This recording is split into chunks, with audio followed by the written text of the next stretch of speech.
this is Naushid Anju and you are watching BSS News. At first, the headlines.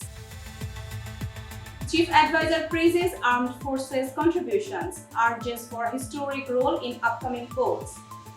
Government is well prepared for upcoming Ramadan, says Commerce Advisor. Government working to uphold environmental justice, says Advisor Rizwana. February election to define future democratic path, says Election Commissioner Sanaullah. United States halts immigration applications for 19 nations. Now the details. Chief Advisor praises Armed Forces contributions, urges for historic role in upcoming polls.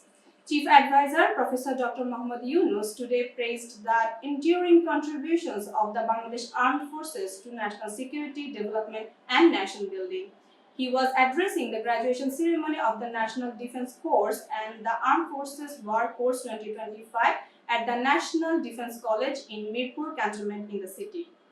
The Chief Advisor said the armed forces have always supported citizens during crisis and called on them to play a historic role in the upcoming national elections and referendum in February. The polls, he said, should become a peaceful and festive occasion for all voters. Professor Yunus appreciated the forces for their response during natural disasters, political unrest and pandemics. He also said their participation in United Nations peacekeeping missions has strengthened Bangladesh's image. At the beginning of his speech, the Chief Advisor recalled the martyrs of the 1971 Liberation War and paid tribute to the people who contributed to the July Revolution. He also urged the nation to pray for the speedy recovery of former Prime Minister Begum Khaleda Zia. Congratulating the graduating officers, he said the completion of the National Defense Course and Armed Forces War Course marks a major achievement and prepares participants for higher responsibilities in national security and strategy. Professor Yunus highlighted the National Defense College's vision to develop leaders capable of navigating the evolving geopolitical scenario. Bangladesh's strategic position in Asia provides major opportunities for the future, he added. He also praised the inclusion of civil administration, foreign service, police, Ansar and village defense party officials in the courses, alongside international officers, saying that it strengthens bonding and shared understanding. The Chief Advisor thanked the Commandant, faculty members, ambassadors, High Commissioners and resource persons for their contributions to the courses. He hoped that the National Defense College will continue to uphold its motto, security through knowledge. Government is well prepared for upcoming Ramadan, says Commerce Advisor. Commerce Advisor Sheikh Boshiruddin today said that the government is well prepared to ensure adequate supply of essential items during the upcoming holy month of Ramadan. He was talking to reporters at the Ministry of Commerce at Bangladesh Secretariat. The Commerce Advisor said that import activities through letters of credit have increased for essential commodities. He said that the prices of sugar, lentils, chickpeas and eggs have already come down. The government hopes to manage the price of edible oil as well and will only consider logical proposals, he added. Sheikh Boshiruddin said market stability and consumer protection remain the government's top priority and any violation of law will be handled as required. He said that the recent price hike of edible oil by several companies has no legal basis and the government was not consulted before the increase. He said the ministry purchased 50 lakh liters of soybean oil through tender at a price much lower than current retail rates and said there was no logical reason for such a high market price. Government working to uphold environmental justice, says Advisor Rizwana. Environment, Forest and Climate Change Advisor Sayyidah Rizwana Hassan today said that the interim government is working tirelessly to uphold environmental justice, climate justice and community rights within the national governance framework. She joined virtually today as the chief guest at the International Conference on Environmental Justice held at BRAC CDM in Savar.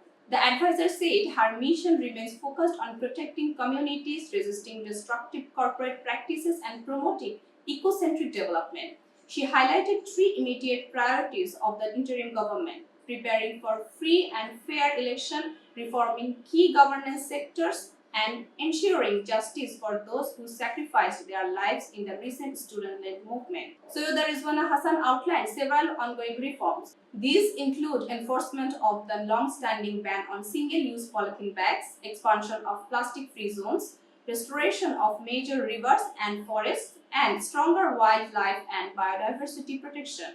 She said environmental compliance efforts are being accelerated. She reaffirmed the government's commitment to constitutionally recognized ethnic minorities in forest areas, saying that the newly approved forest policy requires free, prior, and informed consent for forest-dependent communities.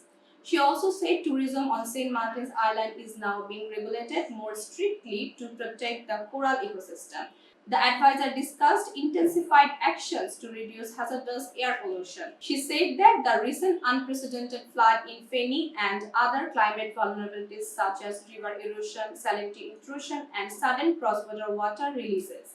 She said climate justice remains central to her work. Sayyida Rizwana Hassan expressed hope that the next elected government would continue and strengthen these reforms.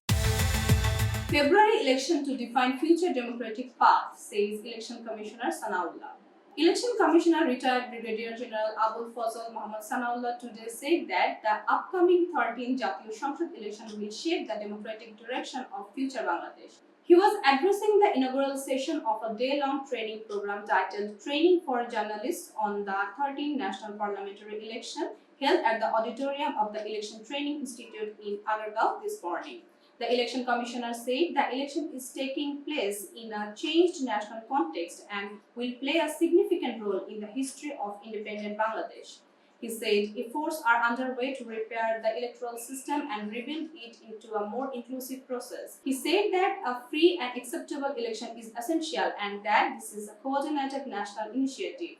Calling on journalists to act responsibly, retired Brigadier General Sanaullah said journalists are an integral part of ensuring transparency and accountability in elections and hoped the training would be beneficial for them. Senior Secretary of the Election Commission Secretariat Akhtar Ahmed attended the event as a special guest. He said the training is timely because the Election Commission must conduct both the national election and the national referendum simultaneously. He said journalists have a significant role in covering campaign activities. He added that political parties will perform their roles, but the Election Commission must clearly present their positions to the public, and the media's contribution in this regard is critically important. United States holds immigration applications for 19 nations. The United States government has halted immigration applications for citizens of 19 countries, including Afghanistan, Yemen, and Haiti. A government memorandum released on Tuesday confirmed that green card and citizenship processing has been paused for people from nations already under the travel restrictions announced in June by United States President Donald Trump. The restricted list also includes Venezuela, Sudan, and Somalia. The move follows the shooting of 2 National Guard soldiers last week. The main suspect, an Afghan national who entered the United States during the 2021 evacuations from Afghanistan, pleaded not guilty to murder charges on Tuesday. According to the memorandum, United States Citizenship and Immigration Services said its screening and vetting must prioritize national safety. The memo stated that the recent incident showed the consequences of inadequate screening. United States President Donald Trump earlier said he planned to permanently pause migration from what he described as all third world countries. United States Homeland Security Chief Kristi Noem also urged expanding the list of restricted countries. The current travel restrictions also cover Burundi, Chad, Republic of Congo, Cuba, Equatorial Guinea, Eritrea, Iran, Laos, Libya, Myanmar, Sierra Leone, Togo, and Turkmenistan. United States media reported on Tuesday that federal authorities plan to launch a major immigration enforcement operation in Minnesota targeting Somali immigrants. Minneapolis Mayor Jacob Frey said the city would not cooperate and reaffirmed support for immigrant communities. That's all for today. For more information, visit bssnews.net. Thanks for watching.